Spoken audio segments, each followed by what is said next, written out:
See now.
Minor, and then it goes to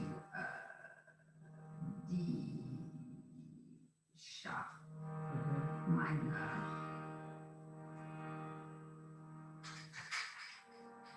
and G minor. Yeah, G minor. No, yeah, that's G. Yeah, does that make sense? C. How's C? C. That's a C minor. It's C major.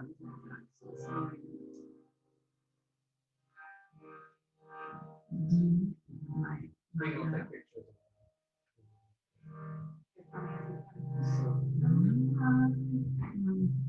Yeah.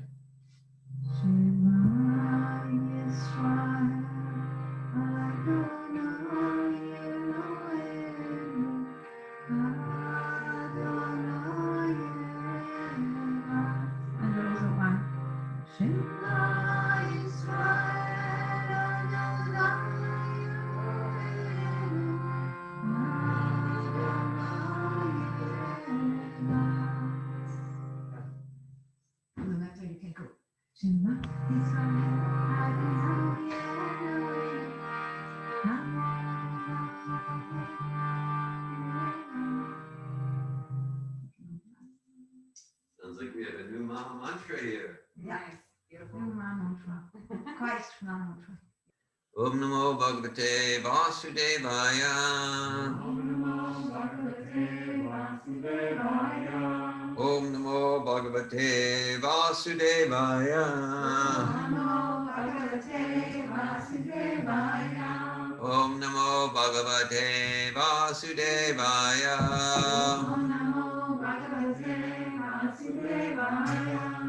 Hare Krishna, it's December 27th, 2020. We're here at Prabhupada House or Prabhupada's house. They both work. Yeah. We're at Prabhupada House in Melrose, Florida at Bhakti Yoga Enlightenment program. And we had some communications with Anasuya, and we landed on, we're going to focus on two verses, two very related verses. Bhagavad Gita, chapter 4. Chapter 4 is entitled Transcendental Knowledge. And we're going to study verses 6 and 7. Verses 6 and 7, chapter 4 of Bhagavad Gita. Probably everyone here has your own copy, but they wrote it very nicely on this professional board here. It's very good. All right. Ajo, Ki, San, Abhyayatma, Bhutanam, Ishvaro Ishvaro Pi Pi San San Prakritim Prakritim Svam Svam Adishtaya Adhisaya Sambhavami Sambhavami Atmamayaya Atmamayaya Yada Yada Yada Yada Hi Hi Dharmasya Dharmasya Glanir Glanir Bhavati Bhavati Bharata Bharata Abhutanam Bhutanam Adharmasya Dharmasya Sadatmanam Dharmanam Srijam Yaham Jnanam Ajopi Sana Vyayatma Jyotishanayatma Uttanam Ishvaropi San Uttanamishvaropisan Prakritim Svamadishtaya Prakritinisvamadhisjaya Sambhavam Yatmamayaya Samyamyamayaya Yada Yada Hi Dharmasya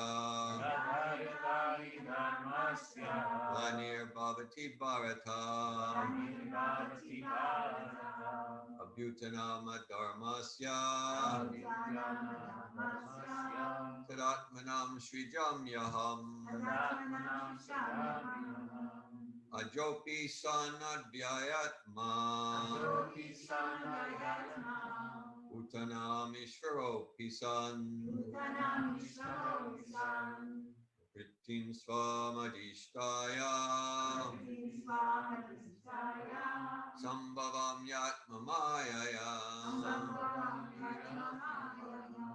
Yada Yada Hi Dharmasya Glanir Bhavati Bharata Abhutanam Dharmasya Tadatmanam Srijam Yaham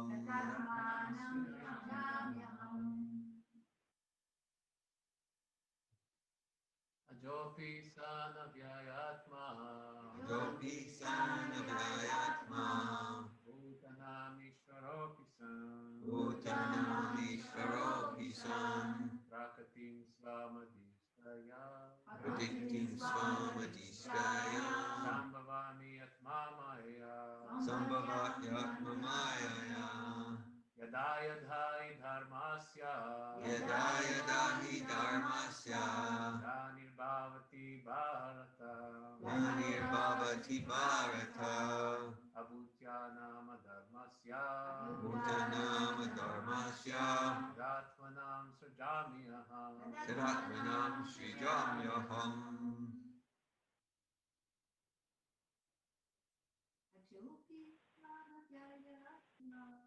Jopi Sanavayatma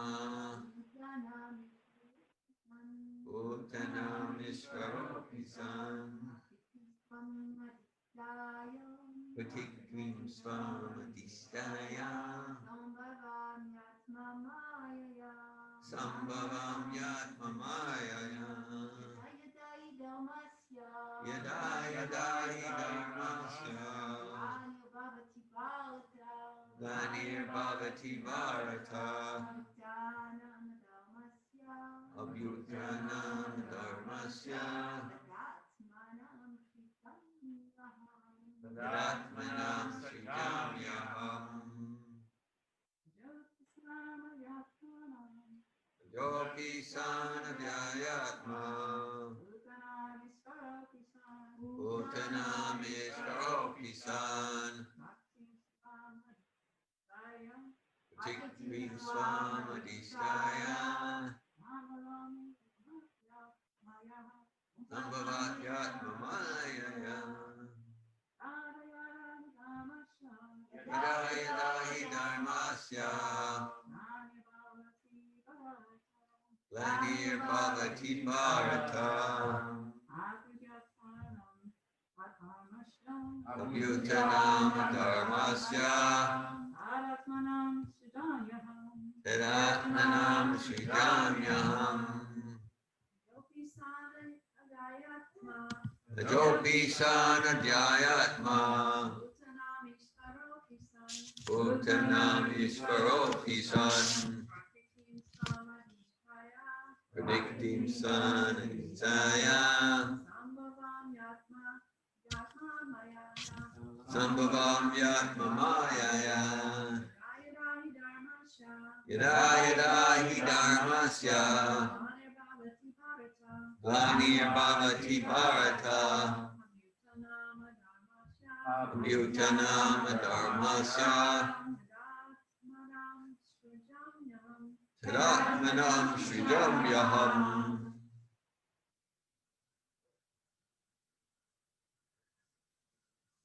Would anyone online like to recite the verse?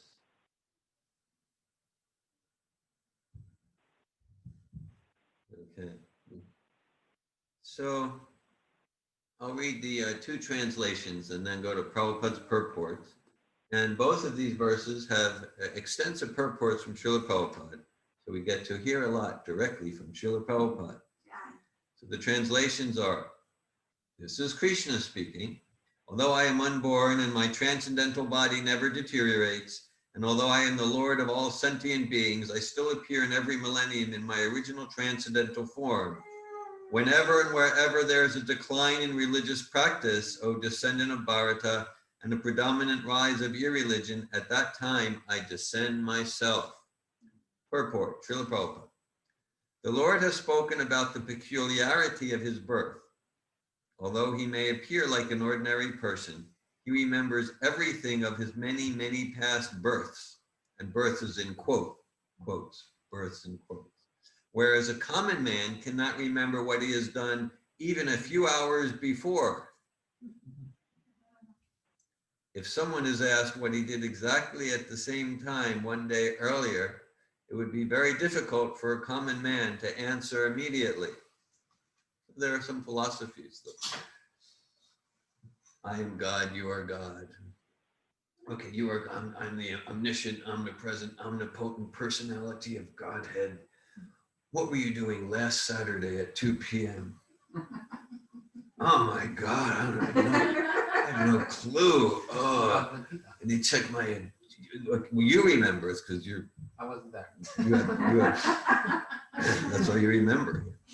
Okay, so Prabhupada just giving an indication to see if we, just to check if we are that omniscient supreme personality. It's just like, it's like a check.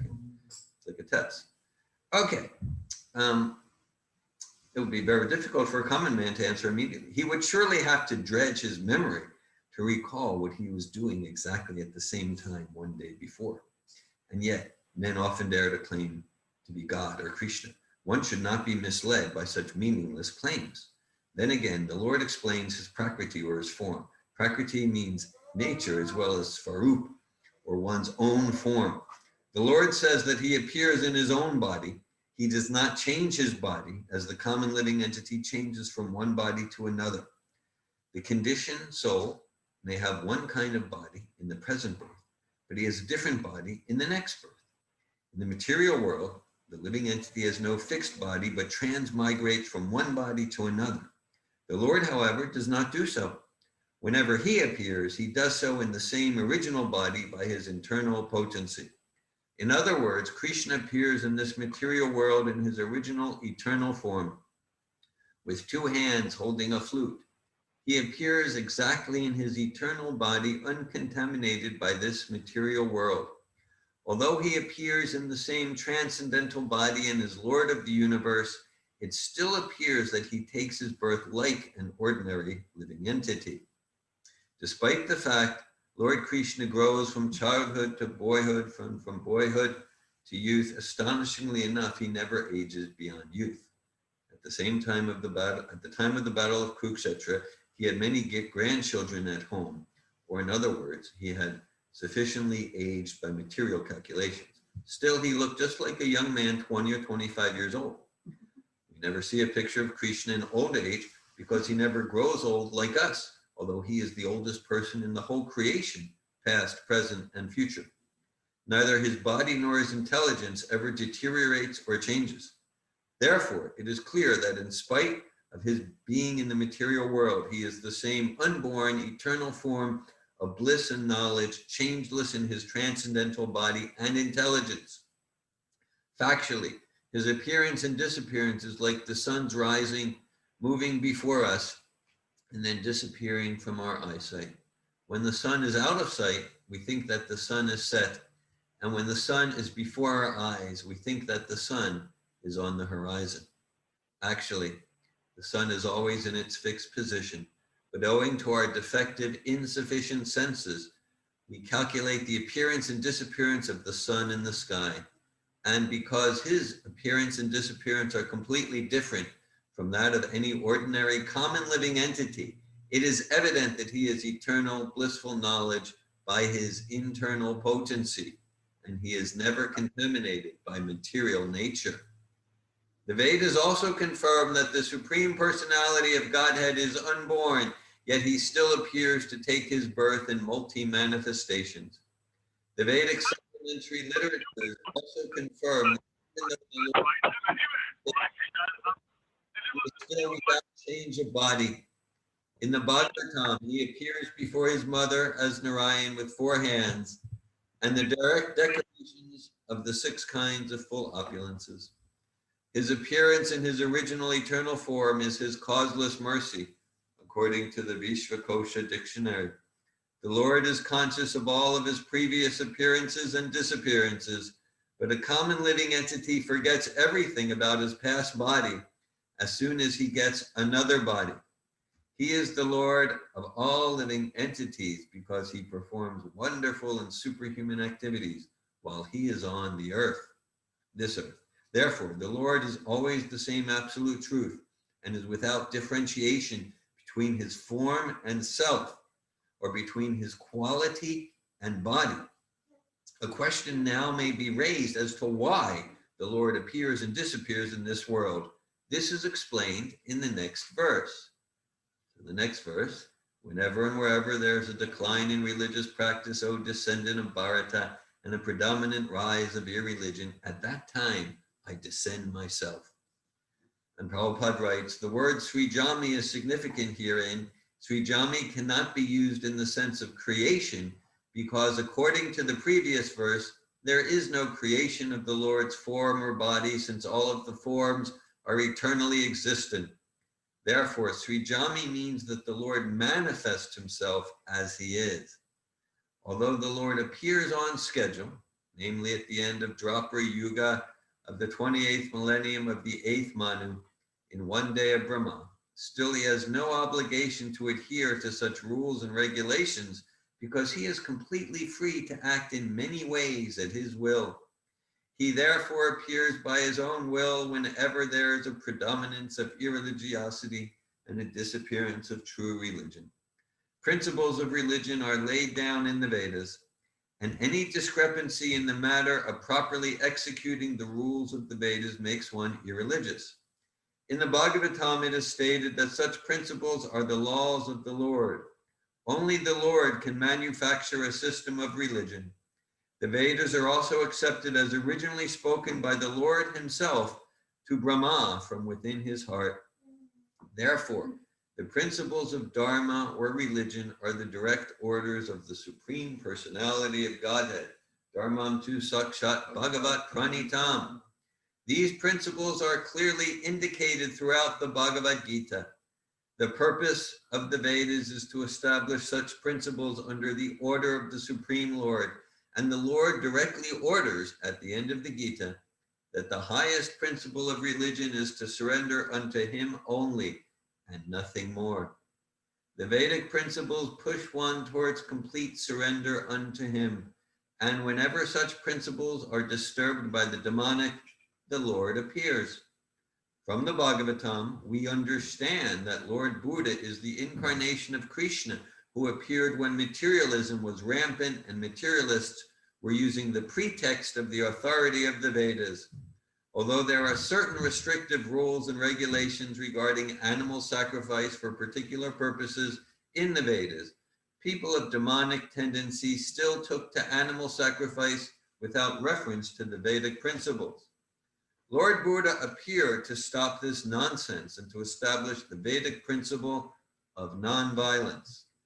Therefore, each and every avatar or incarnation of the Lord has a particular mission, and they are all described in the revealed scriptures. No one should be accepted as an avatar unless he is referred to by scriptures. It is not a fact that the Lord appears only on Indian soil. He can advent himself anywhere and everywhere and whenever he desires to appear. In each and every incarnation, he speaks as much about religion as can be understood by the particular people under their particular circumstances. But the mission is the same, to lead people to God consciousness and obedience to the principles of religion.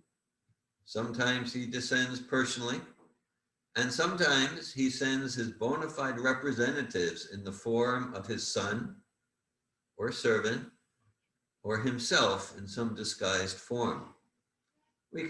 Prabhupada's using like his son, clearly referring to Jesus. The last purport in the 11th chapter of Bhagavad Gita, Prabhupada talks directly about Jesus Christ and his compassion like that. And servant, I'm going to say servant here is referring to Muhammad. Prabhupada makes it clear Muhammad is also a Shaktidesh avatar like Jesus and Buddha, or himself in some disguised form. That's Lord Chaitanya. The principles of the Bhagavad Gita were spoken to Arjuna, and for that matter, to other highly elevated persons, because he was highly advanced compared to ordinary persons in other parts of the world. 2 + 2 = 4 is a mathematical principle that is true both in the beginner's arithmetic class and in the advanced class as well. Still, there are higher and lower mathematics. In all incarnations of the Lord, therefore, the same principles are taught, but they appear to be higher and lower in varied circumstances. The higher principles of religion begin with the acceptance of the 4 orders and the 4 statuses of social life, as will be explained later. The whole purpose of the mission of incarnations is to arouse Krishna consciousness everywhere. Such consciousness is manifest and non-manifest, only under different circumstances. Om Ganatimirandasya Gananjana Shalakaya Chakshurmilitam Yena Tasmai Shri Gurave Namaha Shri Chaitanya Manobhishtam Stapitam Yena Putale Svayamupakadamayam Darati Svapadantikam Vandeham Shri Guru Shri Uta Parakamalam Shri Gurun Vaishnavam Scha Shri Rupam Sagrajatam Saganaraganatam Vitam Tam Sajivam Sadvaitam Savadutam Parijana Saitan Krishna Chaitanya Devam Shri Radha Krishna Padan Sagana Lalita Shri Vishakan Vitam Scha Hey Krishna Karuna Sindhu Dinabandhu Jagatpate Gobisha Gopika Kanta Radha Kanta Namostute Tapta Kancana Gaurange Radhe Vrindavaneshware Vishabhanu Sute Devi Pranamami Hari Priye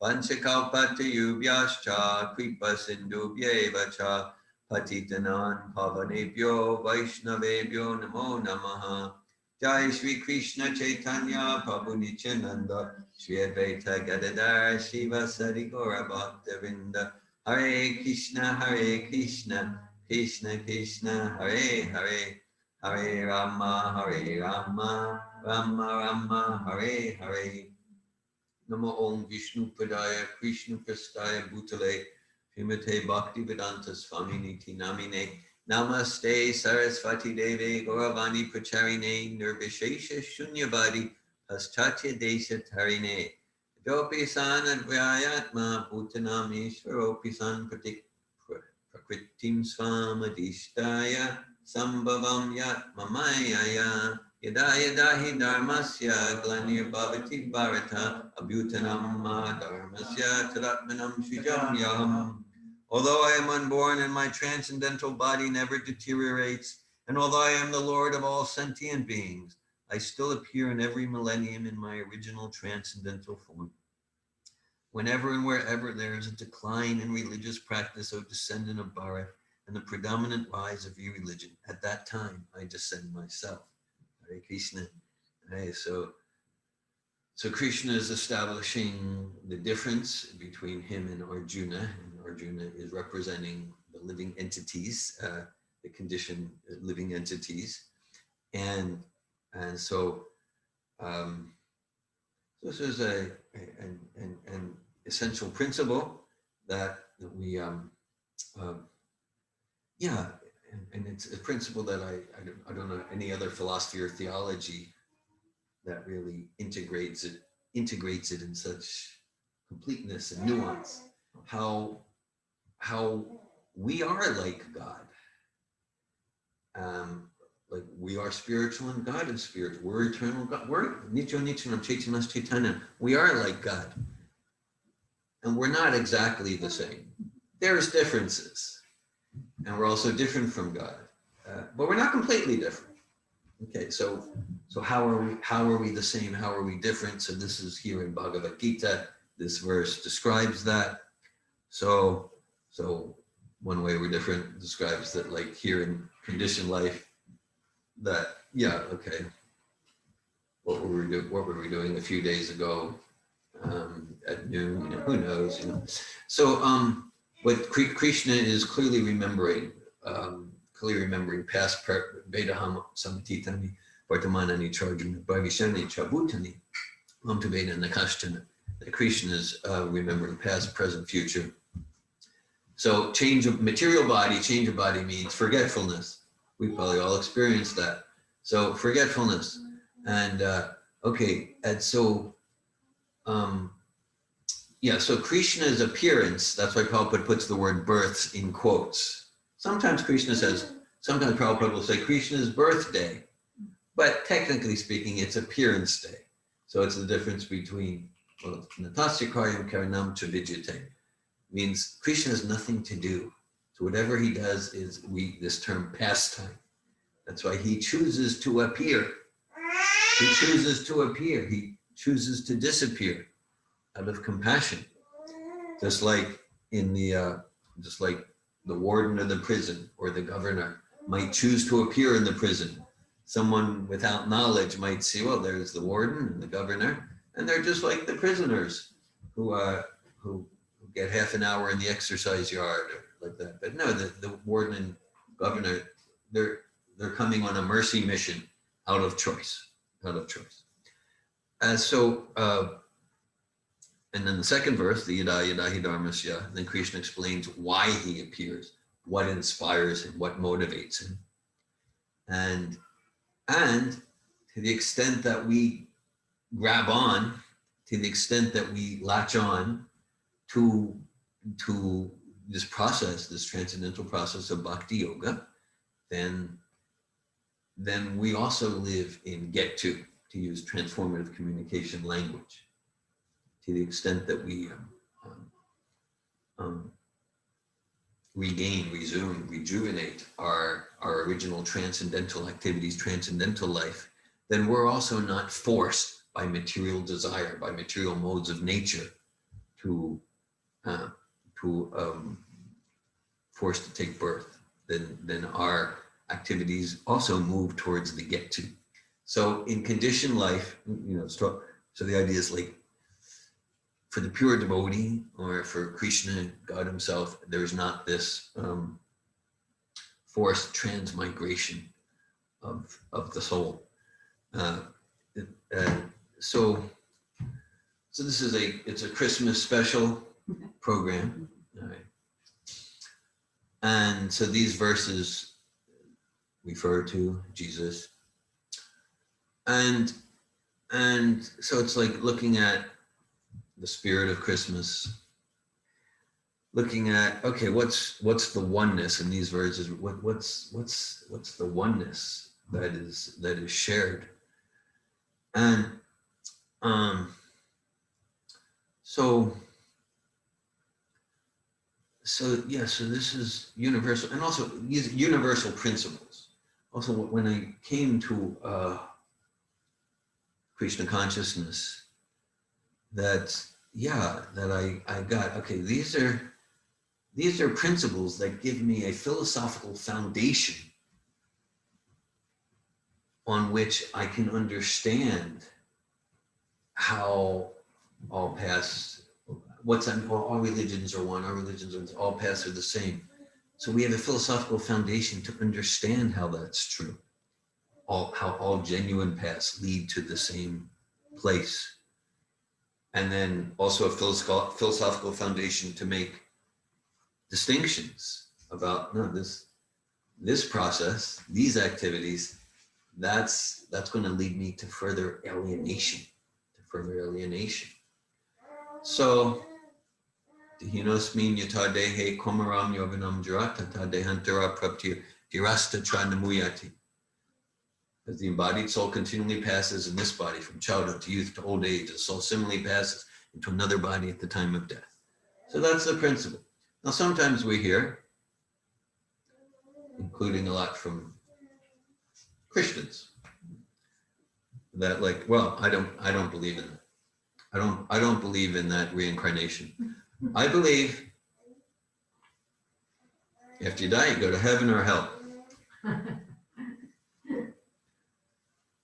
Sounds contradictory, I think. No, yeah, right. So you do believe in reincarnation? No, I don't believe it. I believe you go to heaven or hell. Oh, so you do believe? What? I don't feel received in my communication. I keep saying I don't believe, and you're saying you do believe. You're reflecting me wrong. So, basically what you're saying is, so right now, yeah, we're in this body and we die, and the body dies, and then the soul will go to heaven and get a heavenly body and enjoy, or go to hell and get a hellish body and burn and suffer. So basically, after this body dies, we get another body and enjoy or suffer.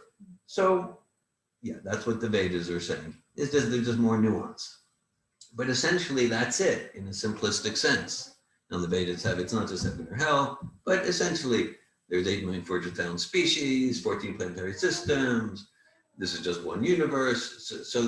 But basically, and each species in each universe on each planet has gradations of hellish karma or heavenly karma. So these are all universal principles. We were just on Friday morning, the 25th, chose some New Testament reading, and we chose it randomly. We didn't try for it, but it was a part in the New Testament where, okay, my skepticism, cynicism will come out here, that the editors forgot to delete or edit it, because there was a part in the New Testament. You were not very understanding. The part in the New Testament, it was just like very clearly, it's talking about reincarnation, transmigration. So they asked John the Baptist, are you the same? Are you Elijah, who appeared like 1,000 years before? He's a prophet of the Old Testament. So I mean, like the whole paradigm was clearly, so you get what I mean. So these are universal principles. We all experience. The body changes, but I have some constant identity. I have some sense. I am the same person I've called David Wolf here at 60 years old, but it's like the same as when I was 5, 6, or 16 or 30. Yes. And so,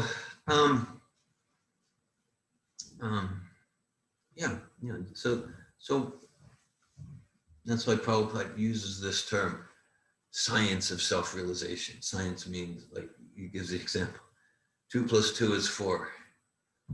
Yeah, but I'm white, but I'm black, but I'm Mexican, I'm Chinese, I'm female, these are universal principles. And the body changes some constant identity. It's not non-sectarian principles.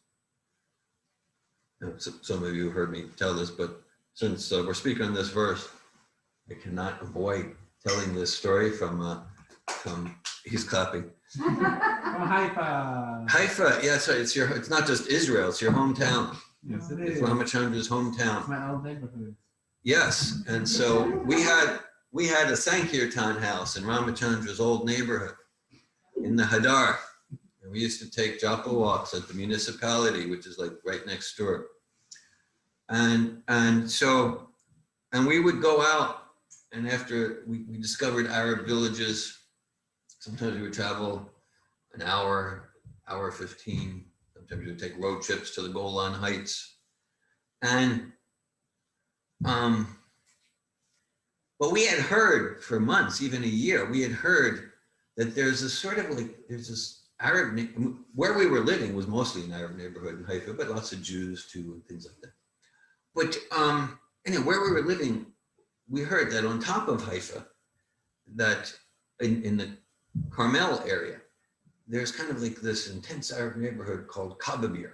And we were just, because whenever we go to Arab neighborhoods, like whether Druze, even Muslim, like before we would park the car, before we get out of the car, the villagers would surround us and just thrust shekels in our face, and we would be sold out. We would need to go back to the Sankirtan house and just buying sets of Prabhupada's books, even though these were not like wealthy people, they were peasants. You know, that's a whole story. I have some book about it. So anyhow, so we've been hearing for about a while this place called Kababir. And I know when I first came to Israel, I came by ship, I came by boat, not plane. I came by boat from Greece, through Cyprus, through Crete, and then to that port in Haifa. And the first thing I saw in Israel, this was the late summer 83, was at the top of Carmel Mountain. There's two minarets, beautiful minarets, Muslim, Islamic minarets. And but I'd never gone there, even though we were living in Haifa. But so now it's like 6-7 years later. And so we thought, okay, let's visit there. And so we go there, and it's like, it's like 10 a.m. and we each stroll, or we had a few of us, Sankirtan devotees, and we're strolling our carts. We went separate directions. We would all go in our own route. And I would go to the shops, and there was like no one there. There was like no one around. There wasn't anything happening in this Arab, it's like an Arab village on top of Haifa. And so then I stroll by the mosque, and I go, oh, that's where everyone is. You saw the shoes out? Yeah, and I could, like, everyone's there. And then, oh, okay. And there wasn't much happening in the streets or the shops, within the mosque. So, I'm not able to meet people, make much good. So anyhow, maybe about 45 minutes later, just in my strolling means I got this book cart, and I come upon the mosque again. And this time, just as I get there, like they're letting out, the service is letting out, right? When I looked in the first time, they had the prayer rugs, the whole thing. So the service is letting out. So I'm like, people, okay, like that. Of course, this is not my psychophysical nature, but I was doing this for big stretch, great stuff. But I was doing this for years. So lots of, like, dozens, hundreds of people are coming out of the mosque. And then so there's like a paved sidewalk, and I'm kind of strolling towards the front of the mosque, either courage or foolishness or whatever, because I'm in full devotional attire and tilak, shaved head, sikha, the whole thing. And then there's this one gentleman. I was in my late 20s at the time. I'd say he was in his 30s, a little older than me. I would say like a very, very, very fine looking gentleman, black beard, black robes, standing very stately like that. And he's looking at me strolling. And I'm thinking, like, because each of these villages, like, we just don't know what's going to happen. And wonderful things happened, and some not wonderful things happened. And, okay. So anyhow, so I'm approaching him. I'm maybe 20 yards away.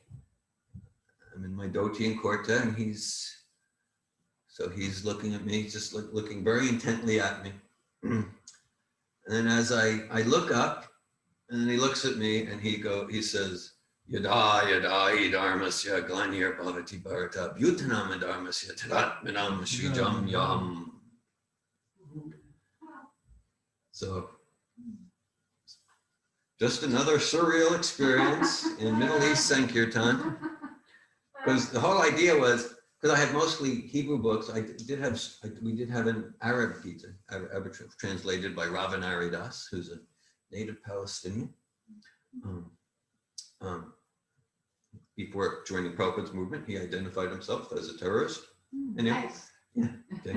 So anyhow, but the idea is I'm introducing Bhagavad Gita to these people who've never heard of it. Okay. So it's not just like I've heard of Bhagavad Gita. Okay. Like it's not just I've heard of Bhagavad Gita. Like he's quoting the Sanskrit, pronouncing it much better than I could. Yeah. Yada yada hidharmasya glanibha. So we're looking at, and it's interesting because just yesterday we had movie night. Some of you were there, movie night, and in that movie we watched about Jesus in India. They mention about Ahmadiyya. So this Muslim sheikh, he says, "Come to my home." Sure, at that point I'm just surrendered. Krishna, what do you have planned for me? So we go to his home, and he describes that whole neighborhood. The neighborhood's called Kababir, and the whole neighborhood is they're Ahmadiyya Muslims. And so they're a branch of Muslim who say it's very rare in Islam, but they say Muhammad was not the last prophet.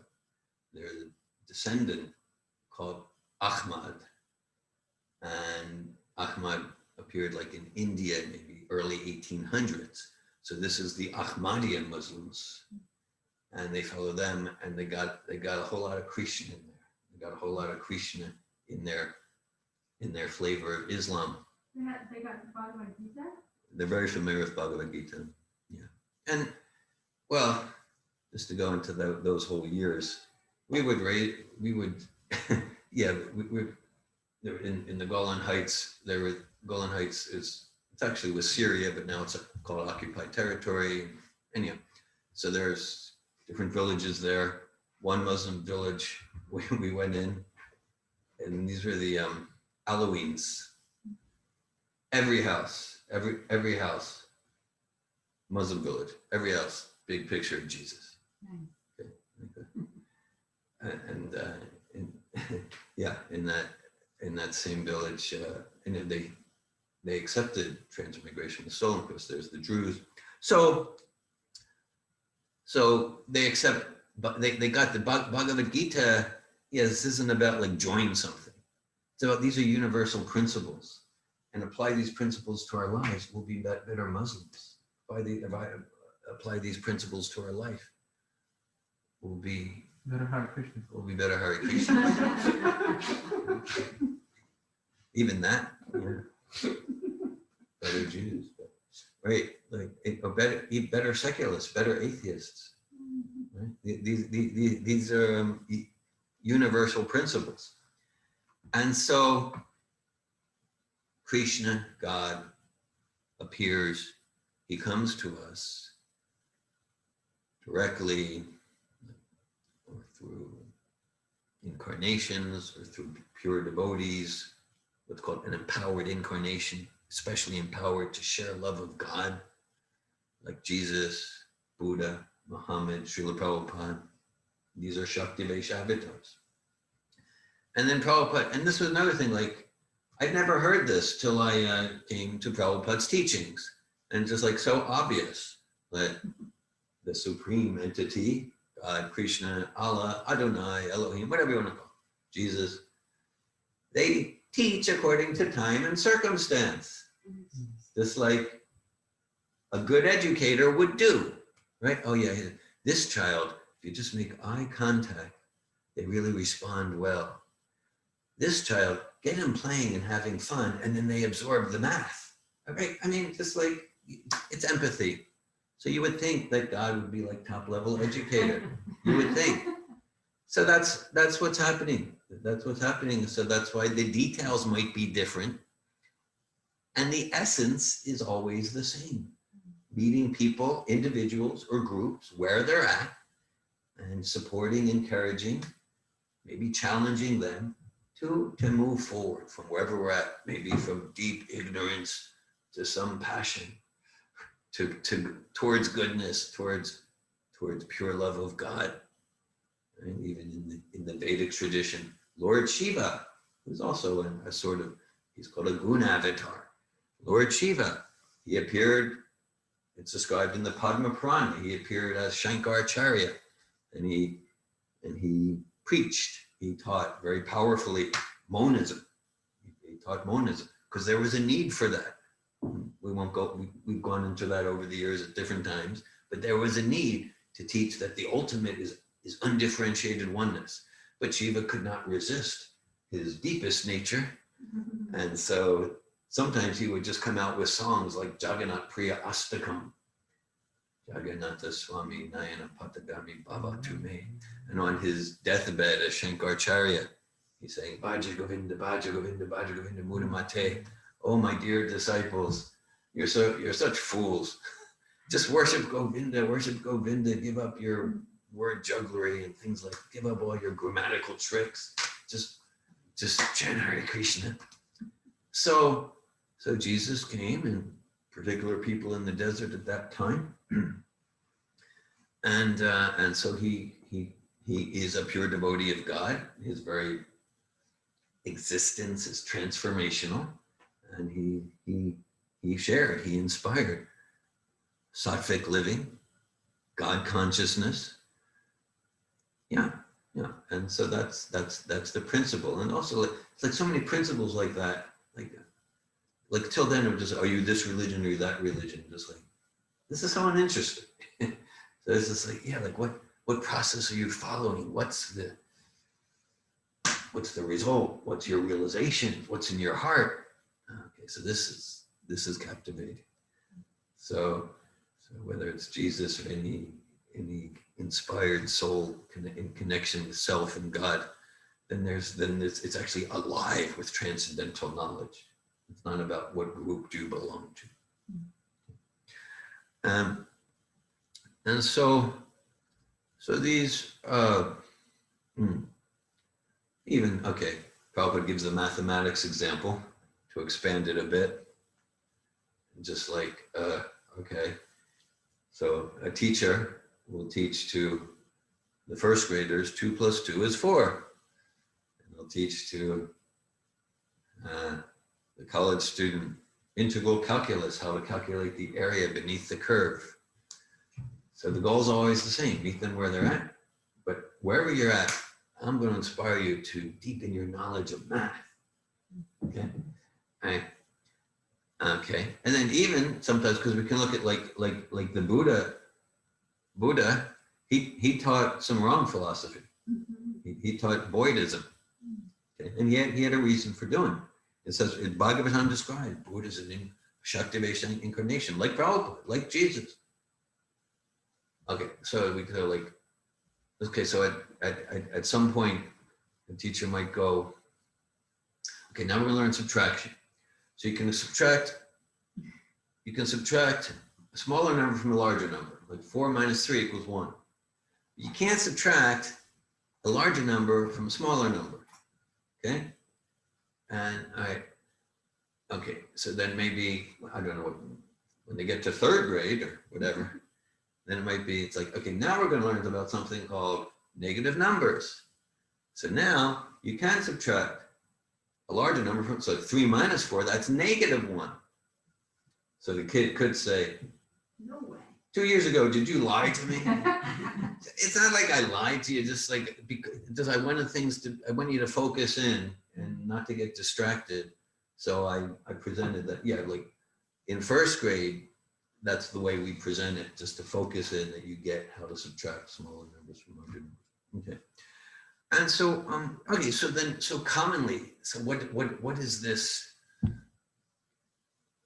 What is this feeling that is the oneness feeling that that Prabhupada, Jesus, Bhaktisiddhanta, Buddha, Muhammad, what is this feeling that they all share? It's a feeling of grief and pain and intense sadness. You might think, you mean love of God? Or we can also go there, love of God and compassion and joy. But Prahlad Maharaj says, Paradukkha Dukhi. Yeah, I was just reading a transcript of a lecture, a Bhagavatam lecture from Prabhupada, Teachings of Queen Kunti. And he was emphasizing how, whether in the name of science or in the name of false religion or in the name of Sahaja Vaishnavism, that people are getting so much misled.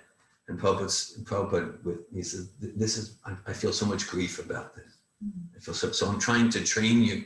I'm trying to train you to give the truth as it is, to give the truth as it is, because people are being so misled, and they're going to suffer for lifetimes. So of course, Prabhupada, like Jesus, always joyful in love of God, and they feel more pain than we can imagine at our foolishness, and so they're giving the real thing that's really like our lifeline. That's really like this is our lifeline to grab onto the actual teachings and spirit of Jesus, and which is non-different than the actual teachings and spirit of Srila Prabhupada. And the difference is, in the direct line of Jesus, it's difficult to find a parampara. It's just difficult, right? So that, and so that's why I feel confident to say the best way to grab onto the lifeline of Jesus or David HaMelech or Moses, or that whole Middle Eastern thing, is hear from Srila Prabhupada. Hear from Srila Prabhupada. It's the essence is completely the same. The essence is completely the same. And so yeah, we were in our on Facebook. I saw there was a whole sort of Vahafta consciousness. Love your Lord, the God with all. You wrote that comes from Deuteronomy, when Jesus was asked in the book of Matthew, what's the most important verse? And he was asked by someone who did not have a humble spirit. He was asked by someone who was like testing him. And he was asked, so what's the essence of all the, and so Jesus quoted the verse from Deuteronomy, V'ahavta et Adonai Elohecha b'kol levavcha b'kol nafshecha b'kol modecha. Love God with all your heart, all your soul, all your might. I saw, in at least the translations I saw of the New Testament, it says mind instead of might. I think they got Jesus wrong there. It's my personal opinion.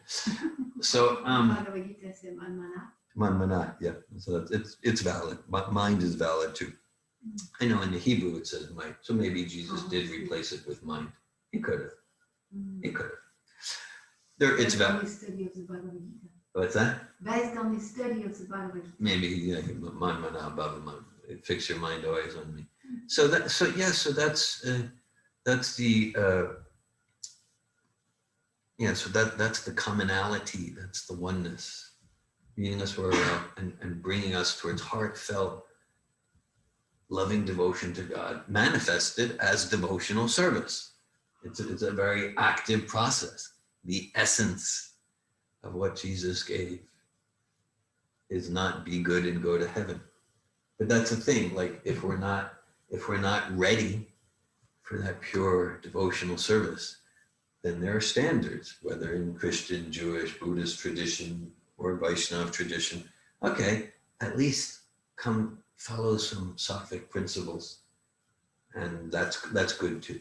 That's good too. Might not in itself, it won't get us out of this whole cycle of birth and death, but it's the healthiest platform for choosing transcendence.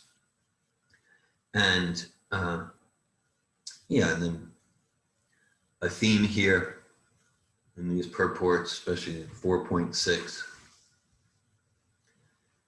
is the non-difference between Krishna and Krishna's body. And that's true for us too, to whatever extent we've revived and manifested the spirit soul is a spiritual body that right now is covered.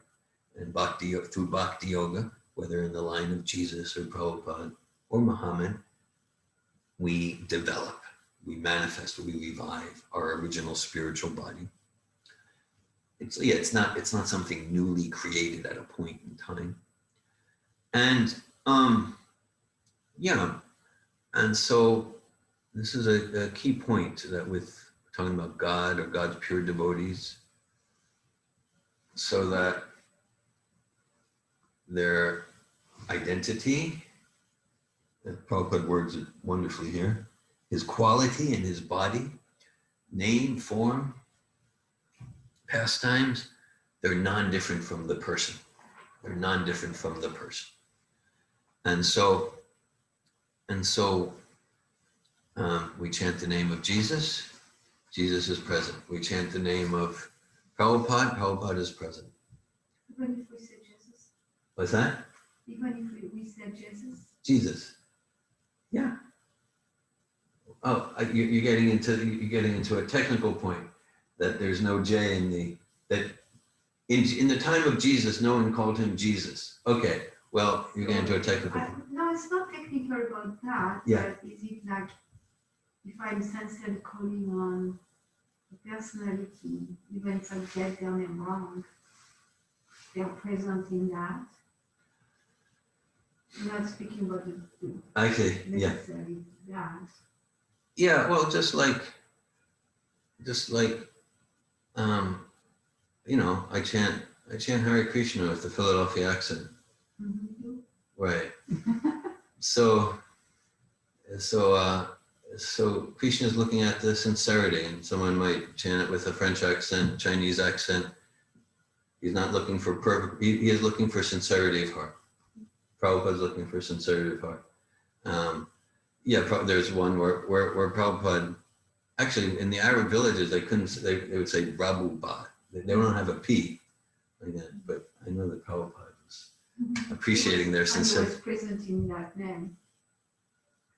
There's a lecture where Prabhupada, it's the Gauravastakam, maybe you've heard this, is Bande Guru Shri Charanaravindam. So Prabhupada, it was in India, so he was talking to like some people who knew Sanskrit, maybe some scholars. And he goes, just like my disciples here, sometimes they say Bande Guru Shri, Bande Guru, different pronoun. He goes, now Guru means cow. They are calling me a cow. Prabhupada said, I am not a cow. I'm their spiritual master, but they're calling me cow, Bande Guru Shri. He goes, but I don't mind, because they are so sincere, like that. Of course, I try to teach them to pronounce it correctly. There's a story in someone's memories about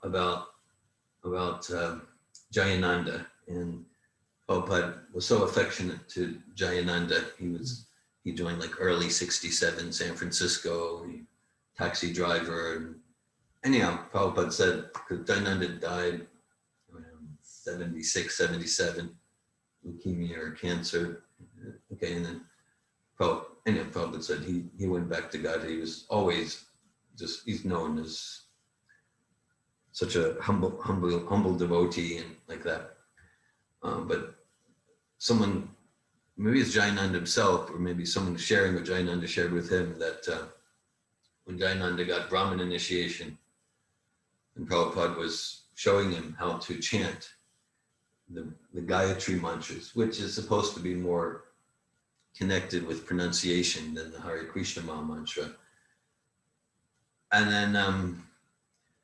then Jayananda was saying, like, and then Prabhupada tried to show him for the third or fourth time, and Jayananda just couldn't get it. And then Prabhupada said, yeah, you're just not going to get it. It's okay. It's okay. So it means, yeah, like not like, oh yeah, it's the sincerity. So it doesn't matter how I pronounce, and we don't want to take advantage of that. Like we do want to be attentive and try to pronounce, but ultimately it's what's in the heart. So yeah. So also we read on Friday morning, one of our readings, the first line in the book of John.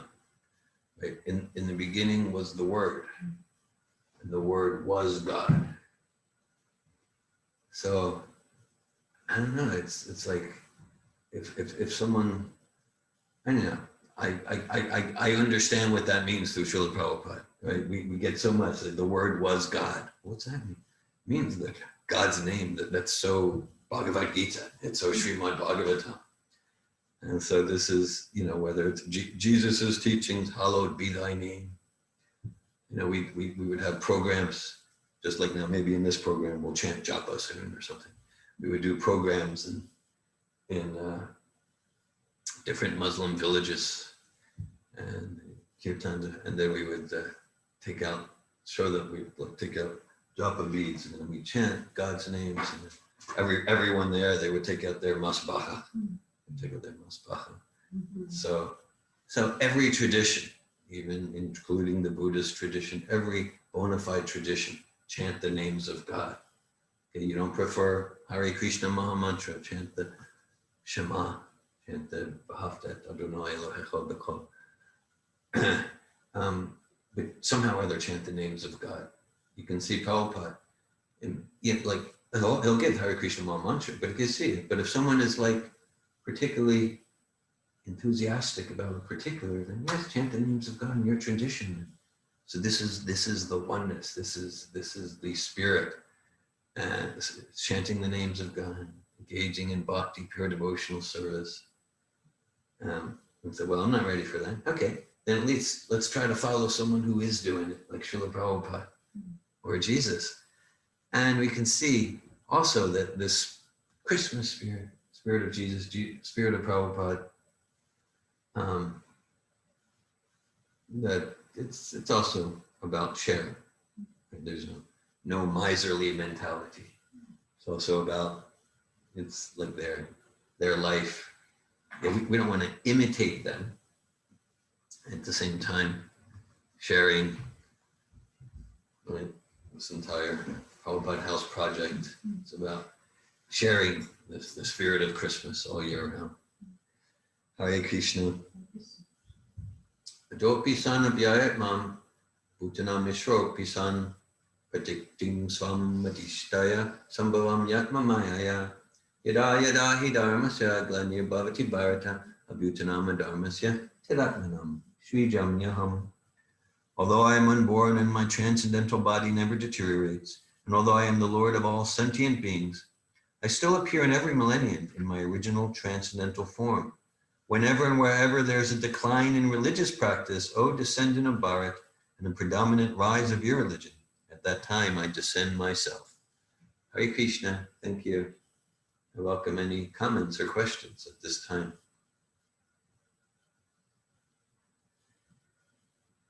In the purport, one of the purports, there was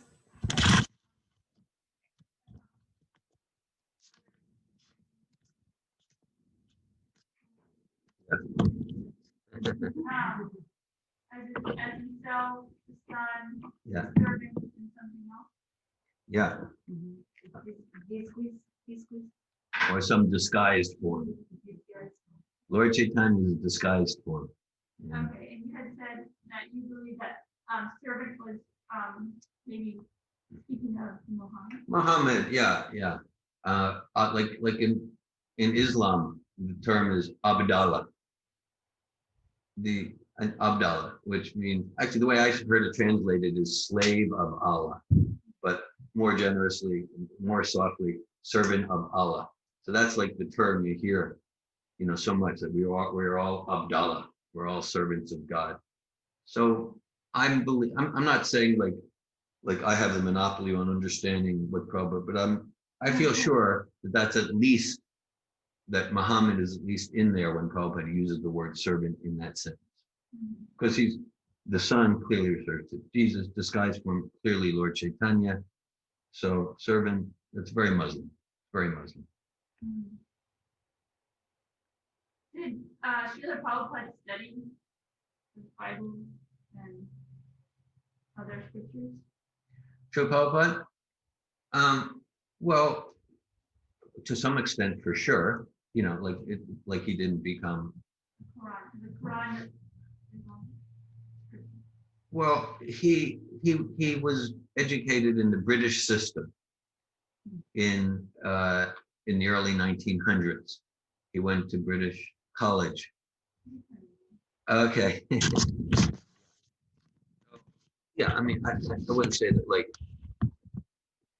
Prabhupada made a study of those literatures like he studied the literatures of the six Goswamis or the Bhagavatam of Vyasadeva. But he was, in Scottish Churches College. You can imagine he got heavy dose of Bible. It's a church's college like that. Yeah, I'm just wondering where he came from with such an powerful statement to say who other Shakti Vaishnavas are. Yeah, well, If he just knows. he knows, yeah. Does he have like a- Damayanti's asking where's Prabhupada coming from to make that statement. And I would say that statement's not primarily coming from, from what he's getting from the British college, but like he's coming from the Parampara. And so Bhakti Siddhanta. And so in other words, like Prabhupada's hearing it from Bhakti Siddhanta, apart from just Prabhupada's realization with Super Soul and Krishna. But Prabhupada's hearing it from Bhakti Siddhanta, who's hearing it from Gaurkishore Daswami, who's hearing it from Bhakti Vinod Thakur. So Prabhupada doesn't need to check the references. So it's our parampara. It's the realizations of our parampara. Also, and from a material sense, Prabhupada did get a lot of exposure to Western philosophers, Christian theology. That's also true. Also, it seems like when we were doing Sankirtan in America, Yeah. doing Sankirtan or Sankirtan in New York or anywhere, we will kind of get to know all the Sankirtan devotees, Yeah, even in the world. in the world, yeah. Like it was like, even if I didn't know them, when I was really involved in Sankirtan, Yeah. then all of a sudden I knew so many Sankirtan devotees all over the world. Yeah. And I'm sensing, responding to your question, Diamanti, one thing that comes to me also is that all those personalities are canvassing on one universe, like it's just one universe, one planet, one universe, and they're all canvassing in the same one. And so I imagine also that as they are canvassing, maybe they're meetings, I don't know.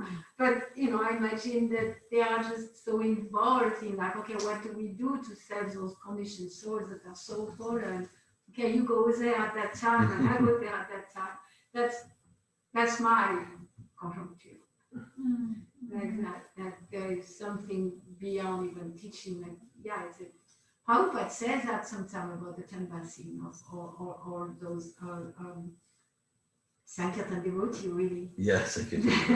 That all spread all around time and space. But if I can know Sankirtan devotee in Japan or Yeah, then we can imagine that like Prabhupada and Jesus. they're having meetings. Yeah, Sankirtan meeting. Yeah, we can imagine that. Yeah. And also, at least in Abed-Shahan, like the movie of Abed-Shahan, we can see that the Muslim of the time where Srila Prabhupada was growing up, it was really cohabitation. Yeah. And a lot of Muslims in India are very cultured. Oh, yeah. And there is, they were cohabiting, like they were teaching together and they were exchanging glorification of God together. There was no, like the barrier that we see maybe now wasn't there then. And Prabhupada grew up hearing the minarets, hearing the call for Allah. True. And having neighbors that's Muslim, speaking the Quran with his father, who was speaking the Vaishnavism because it's the same teaching. Yeah, even the family. Grew up with it. Yeah, even the family name where Prabhupada went to the temple, Muli, comes from the Muslims. Exactly. But it was a Vaishnav temple. Yeah. So I imagine that he absorbed a lot just because that's what his surrounding was also. Yeah, and then he given his stature and consciousness, he can see this is not bogus. This like whoever started this, Muhammad, this is the real thing. Plus, he's hearing from Bhakti Siddhanta, and maybe he's having meetings with Jesus and Muhammad and like that. Yeah. Right. Yeah, very. Prabhupada was that there was very affectionate relations. Oh yeah. Prabhupada would often describe there's the Muslims would come to Janmashtami, celebrate Janmashtami. And speak, you know. Yeah. But Prabhupada describes that, so the British created dissension, it's in the movie, dissension, and then there would be riots. Not that it was always peaceful, because also in the time of the Chankazi there was tension, but Prabhupada said it was basically harmonious relations. Prabhupada describes, in regards to oneness, that he describes in the 1947 there was there was riots, Hindu-Muslim riots. He said it was catalyzed by the British as they were leaving. They created some things. But he said so, like, yeah, so there was like these, you know, groups. But Prabhupada makes the point that, so then after a riot would be over, you got all these dead bodies in the street, and they all smell the same. And he goes, and then for the municipal workers, they're not identifying it. This is a Hindu, this is just put the bodies in a pile.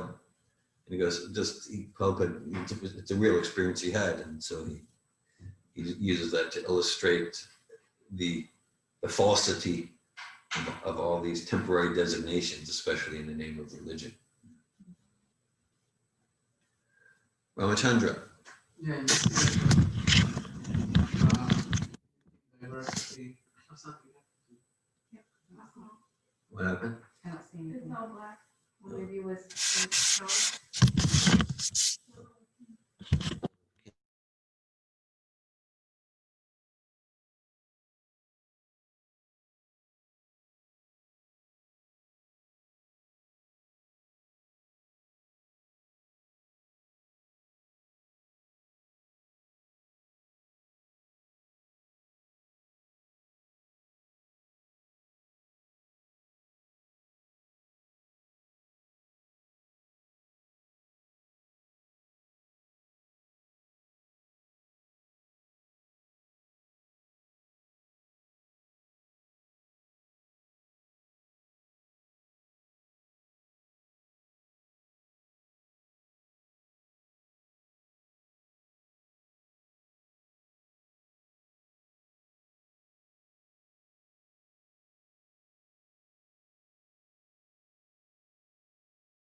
Silly, by mistake, when we moved the computer, it was put on mute.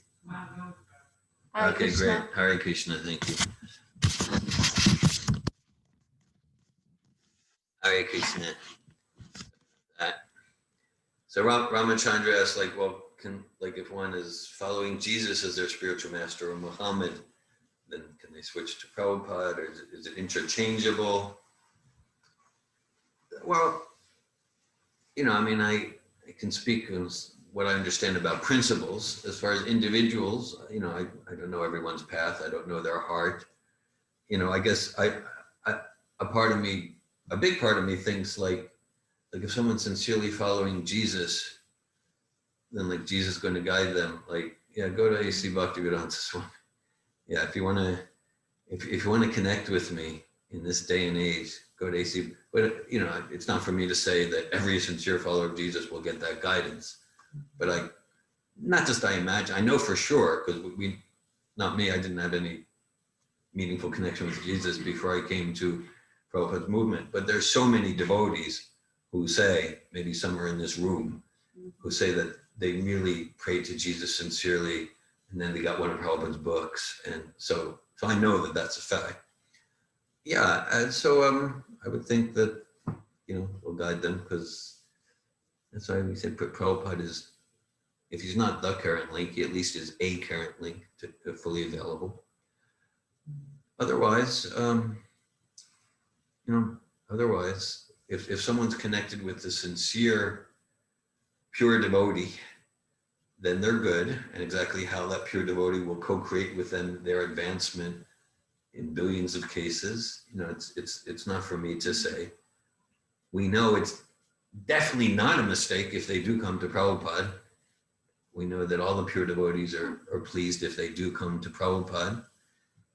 Muhammad or Jesus or Buddha could inspire them in other ways according to their temperament. And, you know, and then of course the danger is if in the name of following Muhammad or Jesus, then they follow a so-called representative who's not 100% in line with the actual essence, then their situation's not so strong.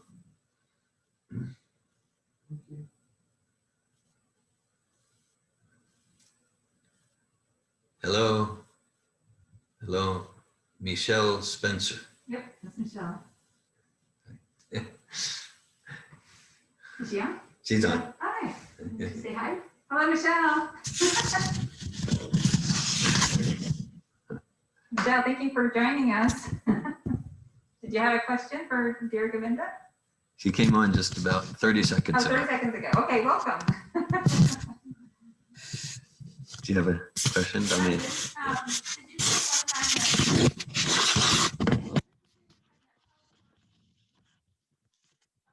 that I guess it's maybe the founder of Sikhism, Guru Nanak. Prabhupada said, yeah, he is Yeah. a good person to follow. I don't know, something like that. Yeah. Guru Nanak met Lord Chaitanya personally. So I'm going to give a bit of a yes and a no to that one. Okay. My understanding is Prabhupada doesn't comment about Guru Nanak much, but there's a few comments. And my understanding is Guru Nanak is right on. At the same time, he taught and preached some combination of what at that time was called Hinduism and Islam. He had a particular purpose. So just like the Buddha is right on, but at the same time, we're not encouraged to follow the teachings of the Buddha, if you get the distinction. So it's a little bit like that. So the soul, Guru Nanak, is a pure devotee. That's my understanding. And then the teachings were according to time, place, and circumstance. And Yeah. The protection of these people. Although I know the Granth Sahib, that's their book, the Sikh, that's their book, and it has a lot about chanting the names of God. It's got a lot of kirtan there. So much.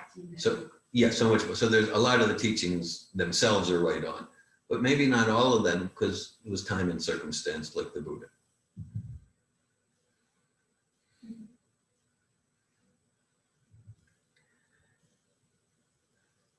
Okay, so maybe as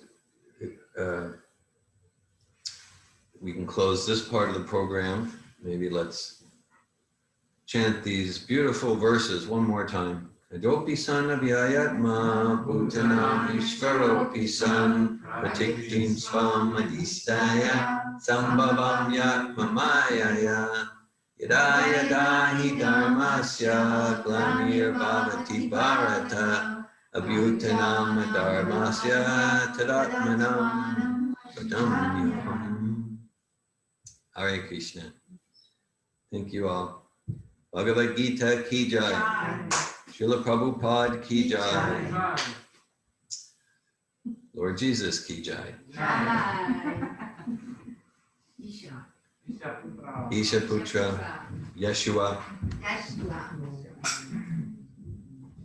So Anasuya, what's next in your determination?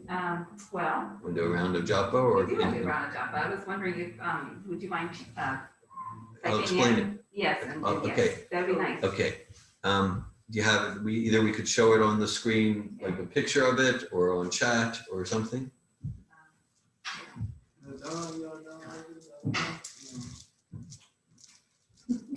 Hare Krishna, Hare Krishna, Krishna Krishna, Hare Hare, Hare Rama, Hare Rama, Rama Rama, Hare Hare, Hare Krishna, Hare Krishna, Krishna Krishna, Hare Hare, Hare Rama, Hare Rama. Hare Krishna, Hare Krishna, Krishna Krishna, Hare Hare, Hare Rama, Hare Rama, Rama Rama, Hare Hare. Hare Krishna, Hare Krishna, Krishna Krishna, Hare Hare. Hare Rama, Hare Krishna, Hare Krishna, Krishna Krishna, Hare Hare, Hare Rama, Hare Rama, Rama Rama, Hare Hare. Hare Krishna, Hare Krishna, Krishna Krishna, Hare Hare, Hare Rama, Hare Rama, Rama Rama, Hare Hare. Hare Krishna, Hare Krishna, Krishna Krishna, Hare Hare, Hare Rama, Hare Rama, Hare Krishna, Hare Krishna, Krishna Krishna, Hare Hare, Hare Rama, Hare Rama, Rama Rama, Hare Hare. Hare Krishna, Hare Krishna, Krishna Krishna, Hare Hare, Hare Rama, Hare Rama, Rama Rama, Hare Hare.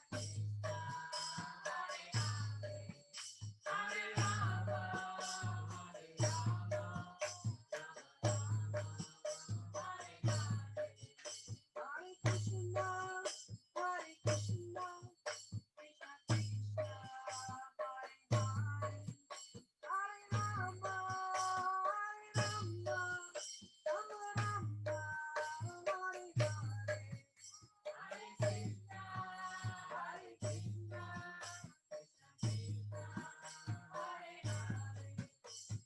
Hare Krishna, Hare Krishna, Krishna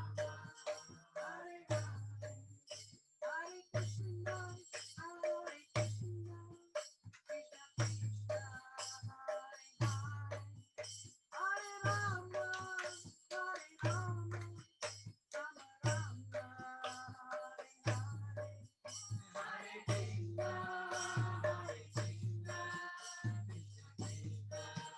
Hare Hare, Hare Rama, Hare Rama, Rama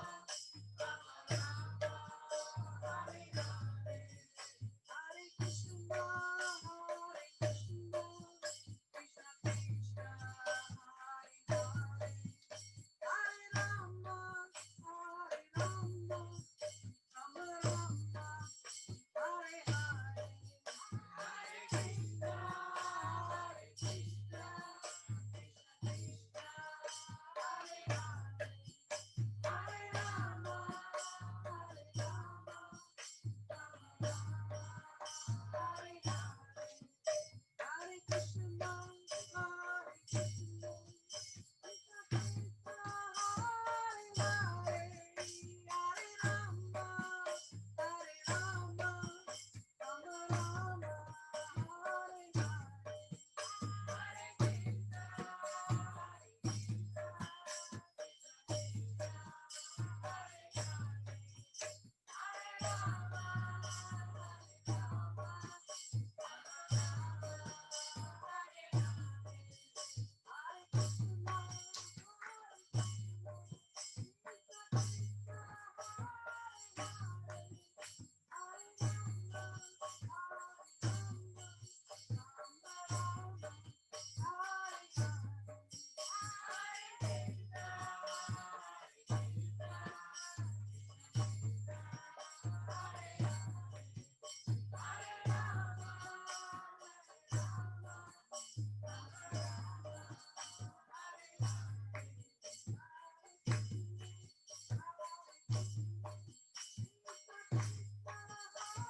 Hare Krishna, Krishna Krishna,